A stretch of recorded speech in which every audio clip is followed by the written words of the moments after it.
There's a certain kind of beauty that hides in plain sight, not the kind that demands your attention or shouts for the spotlight.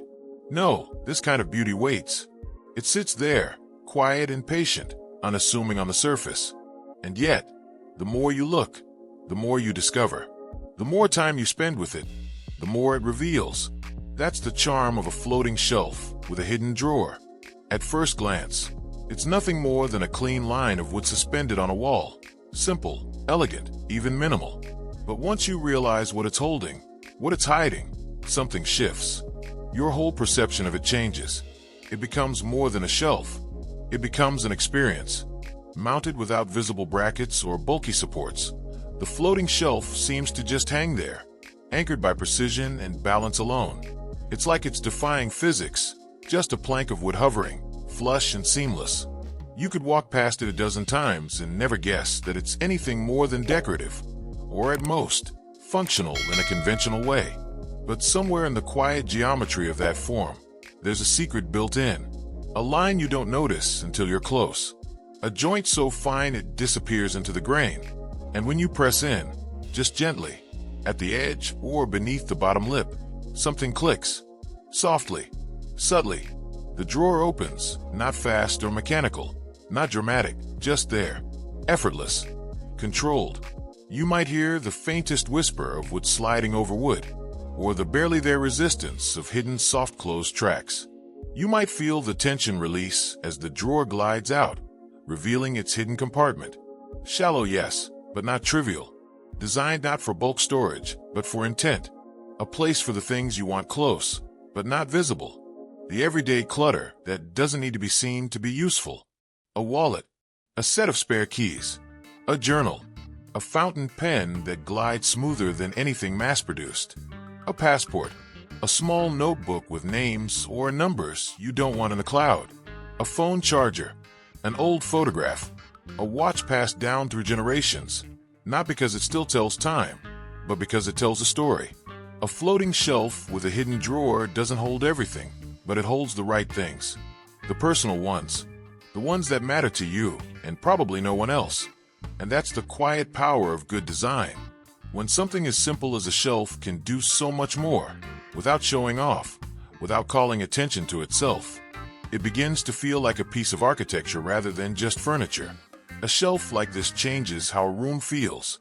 It doesn't just live in a space, it interacts with it, enhances it, grounds it. Imagine the materials. Solid hardwoods, selected with care. Each board handpicked, not just for structural soundness, but for character. A board with movement, with story. Maybe it's walnut, dark and rich, with a flowing grain that dances from edge to edge. Or maple, pale and subtle, almost ghost-like in tone, with a quiet complexity you only notice when the light hits it just right.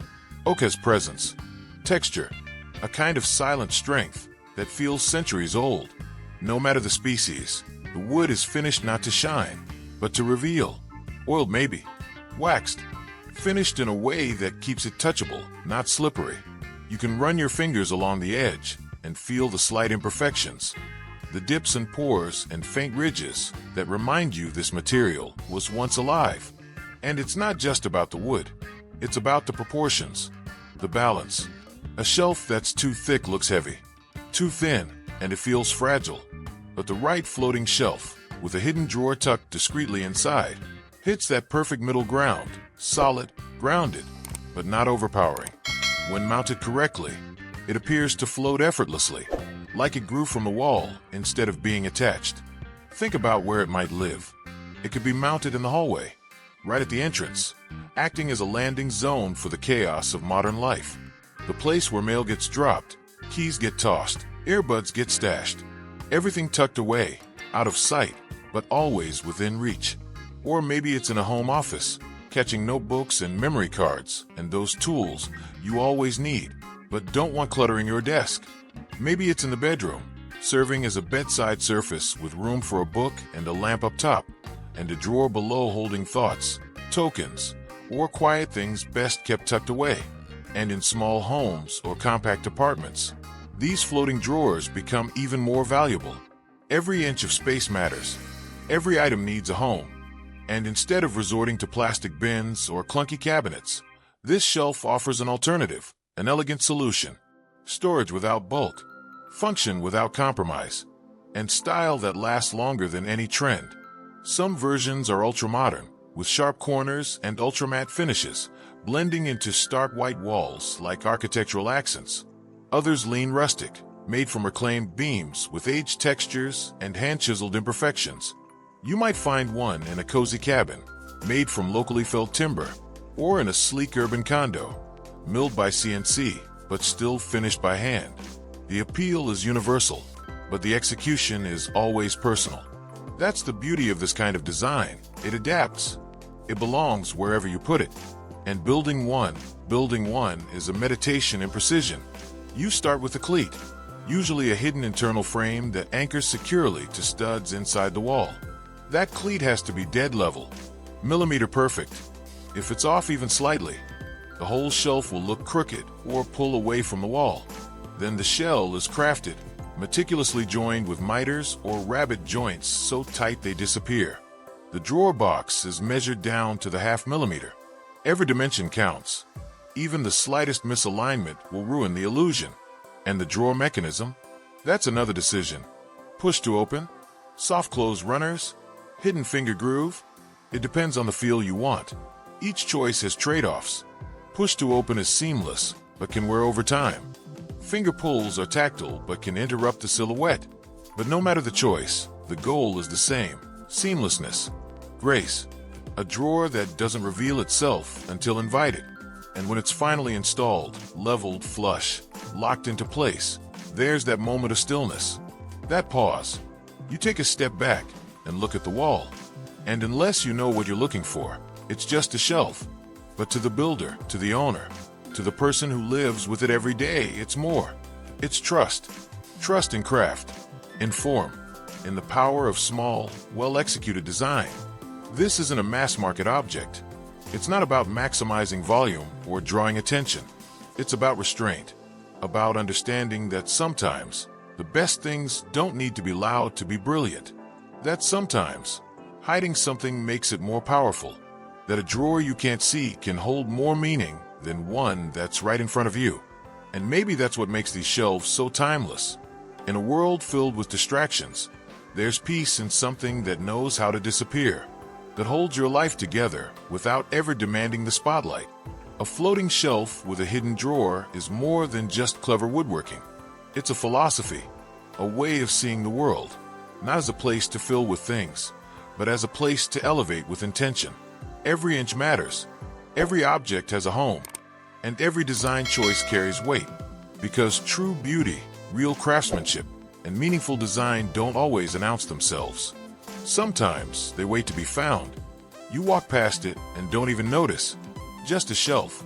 Simple, clean, floating, no brackets, no obvious seams. But that's the whole point, because tucked inside, hidden in plain sight, is storage. A drawer, seamless, invisible, until it slides out like it was always meant to be there. Floating shelves with hidden drawers are all about control, not flashy design, not heavy forms, just tight tolerances and quiet craftsmanship. They belong in rooms that are calm, clutter-free, where the clean line of a shelf isn't interrupted by hardware or hinges or handles. Everything you need is inside. Everything you see is minimal. It starts with the shelf itself. A hollow box, technically, but not flimsy. You build it strong. Ply core, hardwood face. Maybe a mitered wraparound if you want that solid look. The drawer cavity is planned from the start. You don't add it later. You build around it. The drawer front, identical to the rest of the face.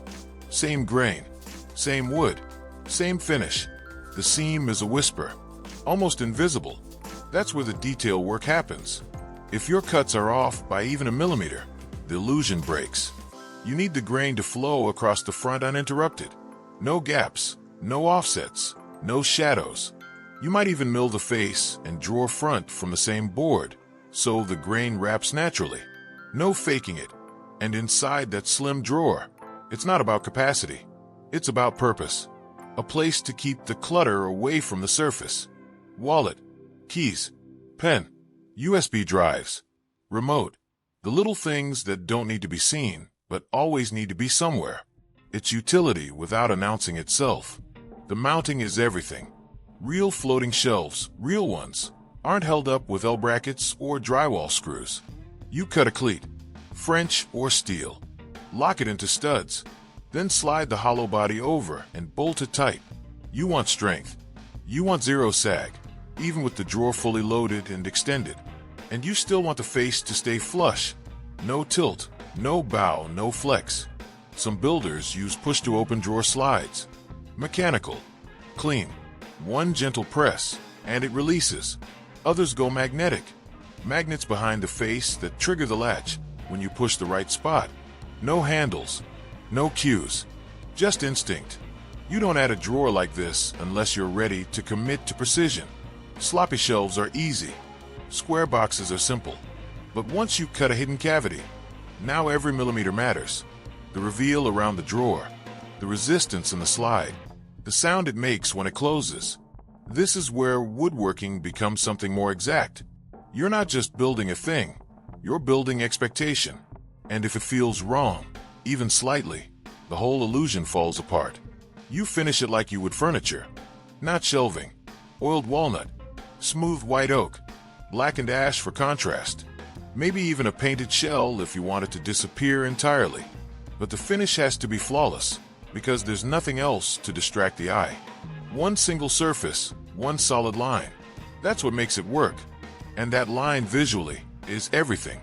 You mount the shelf so the proportions feel intentional. Not too deep, not too tall. You want it to look almost weightless. A beam of wood floating just above the wall with no explanation. And then it moves, and you realize it's more than it looked. That's the magic of it. Not showy, not loud, just intelligent. Hidden function that doesn't need to explain itself. It doesn't have to scream, "Look at me." It lets the work speak through silence. And that silence, that's design discipline. You can build them one-off, or as a series. Stack them vertically, spaced evenly like a clean grid. Or float one, lone shelf in a hallway or above a nightstand, barely wider than the objects it holds. Either way, it feels intentional. Not just a place to put things, but a line, a form, a presence. And over time, you forget it's there. Until you need something. Then one press, one slide, and it gives. Effortless. Just the way it should be.